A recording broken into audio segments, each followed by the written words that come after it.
Thank you for keeping it KBC Channel 1. Time for Channel 1 Business News. Kenya is set to receive 52.7 billion shillings from the International Monetary Fund-IMF as part of a 284.8 billion shillings loan facility approved in April last year. The cash disbursement, which is subject to the approval of IMF, Management and Executive Board, will help cover Kenya's external financing needs resulting from drought and challenging global financing conditions. The International Monetary Fund says Kenya's overall deficit on cash basis declined from 8.2% of GDP in the 2020-2021 financial year to 6.2% of GDP in the last financial year.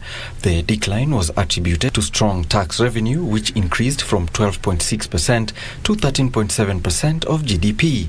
A team from the International Monetary Fund were in Kenya from October 25th to November 8th to discuss progress on reforms and the authority's policy priorities in the context of the fourth reviews of Kenya's economic program. The multilateral lender noted that the peaceful completion of the country's elections lifted uncertainty, and credit to the private sector is expanding, with growth projected at 5.3% in 2022 amid domestic policy tightening and a global slowdown. Further, IMF says the lack of funds contributed to 0.7% of GDP in unpaid obligations that were carried over to the current financial year.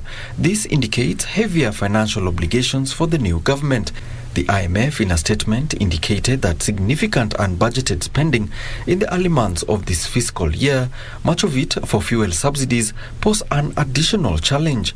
But to properly absorb the new round of funding, Kenya is expected to continue with structural and governance reforms that includes publishing beneficial ownership information for awarded government contracts as a major step towards greater transparency and accountability, and reform of financially troubled state-owned enterprises.